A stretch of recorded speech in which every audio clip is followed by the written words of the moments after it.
Hola, queridos MOS, un nuevo vídeo para vosotros que sois miembros del canal. Estos contenidos de esta sección Mo Express está hecha expresamente para vosotros, ¿no? Los que sois miembros, con lo cual os lo agradezco mucho. Hoy vamos a hablar de una cosa muy curiosa.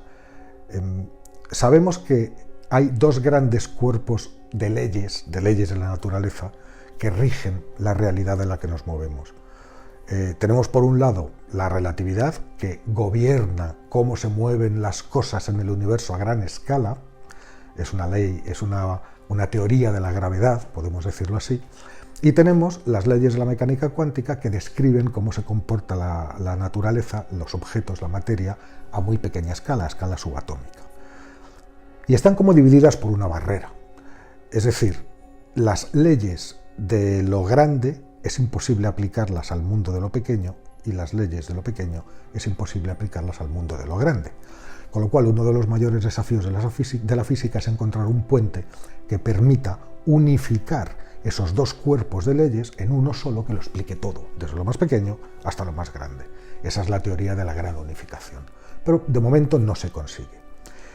Entonces, ¿qué pasa? Cuando pensamos en el reino diminuto de la mecánica cuántica, donde pululan las partículas, vemos que la realidad, el universo, el vacío no existe. O sea, si entramos a una escala diminutísima, lo que vemos es una especie de espuma cuántica, fluctuaciones cuánticas. Es decir, el tejido mismo íntimo de la realidad es una especie de burbujeo continuo en el que partículas virtuales entran y salen de la existencia en milmillonésimas de segundo. Y eso se produce continuamente. Es como una especie de burbujeo, ¿no? Ese burbujeo solamente tiene efectos en el mundo cuántico, porque aunque esa especie de burbujeo, esas fluctuaciones cuánticas, puede ser que ejerzan una cierta presión sobre los objetos macroscópicos, sobre los grandes, pero son tan sutiles que es imposible de medir. O sea que para los efectos es como si no ejercieran ningún tipo de presión ni nada, como si no existieran para nosotros.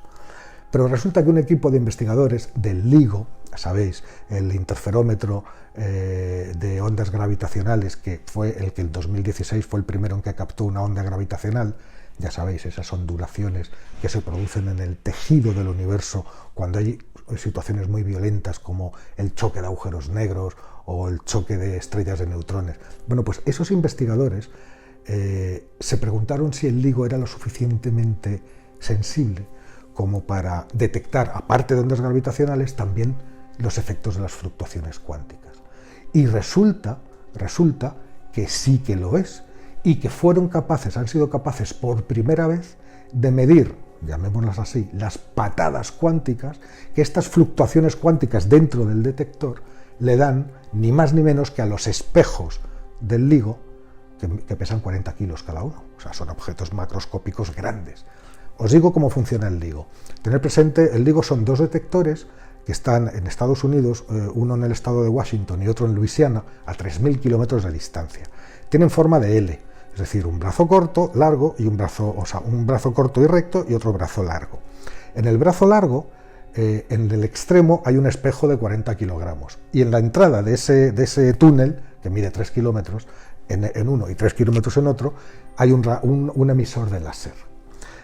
La cuestión está para captar ondas gravitacionales, que son perturbaciones en el espacio-tiempo, es decir, la Tierra está en el espacio-tiempo, nosotros estamos en el espacio-tiempo. Una onda gravitacional distorsionaría el espacio-tiempo en el que estamos, aunque sea poquito, pero lo distorsionaría, ¿no?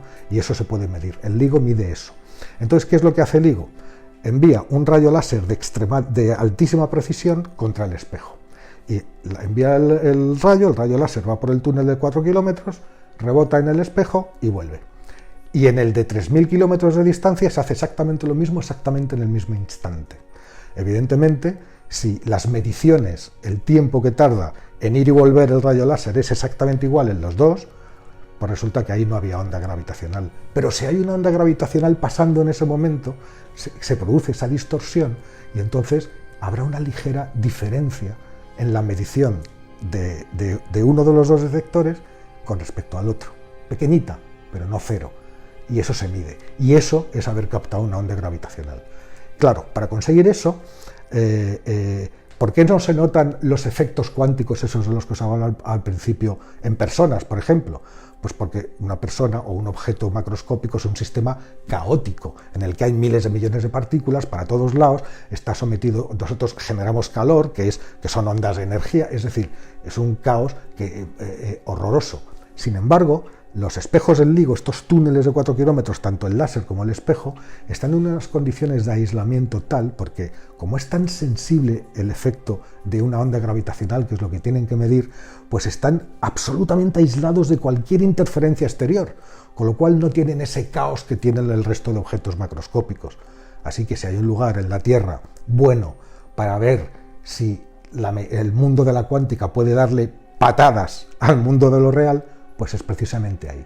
Y entonces los investigadores se preguntaron si los efectos cuánticos de dentro del túnel, la propia luz del láser, de ese láser que va y rebota y vuelve, serían capaces de mover de alguna manera, aunque sea poquito, el espejo, es decir, de darle una patada, de hacer presión sobre el espejo moviéndolo. Entonces montaron este experimento. ¿Y qué hicieron en este experimento? Primero, medir todo el ruido al que están sometidos, todo en general, el externo, el interno, el ruido cuántico, todo junto, en bloque, al que está sometido en su quehacer diario estos espejos, los dos a 3.000 kilómetros de distancia, y a esos ruidos luego inventaron un aparato que ellos llamaron exprimidor cuántico. Fijaros qué bonito, un exprimidor cuántico. Bueno, pues inventaron este exprimidor cuántico que lo que hacía era interactuar o potenciar o reducir los efectos solamente del ruido cuántico, de este ruido cuántico. Con lo cual, ¿qué hicieron? Utilizar el exprimidor cuántico, con lo cual pudieron eliminar todo lo demás y quedarse solo con el ruido cuántico para saber cuánto era. Y una vez sabido cuánto era, determinar si eso tenía algún efecto sobre el espejo cuando llegaba hasta él. Y resulta que sí.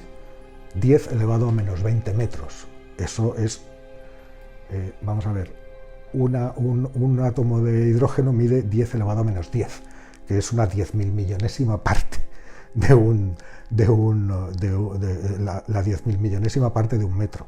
Un metro dividido en 10.000 millones de partes es un átomo de hidrógeno. Fijaros lo que es un átomo de hidrógeno comparado con nosotros.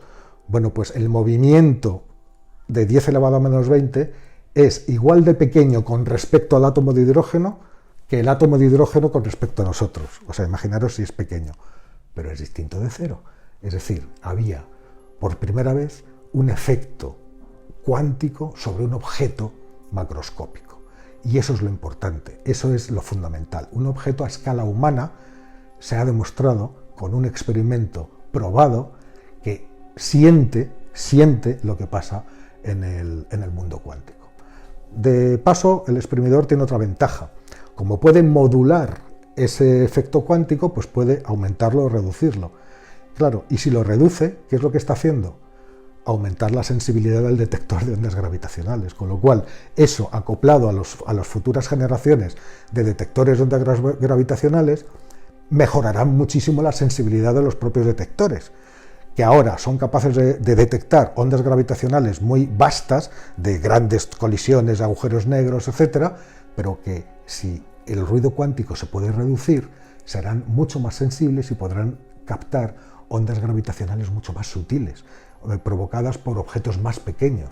Y quizá, esa es la gran esperanza, quizá incluso las ondas gravitacionales causadas por el propio Big Bang hace 13.760 millones de años, cuando el universo empezó a existir, que todavía están pululando por aquí, pero que ya son tan pequeñas, ya son tan casi imperceptibles, que la sensibilidad de los detectores actuales todavía no es capaz. Probablemente con esto, sí.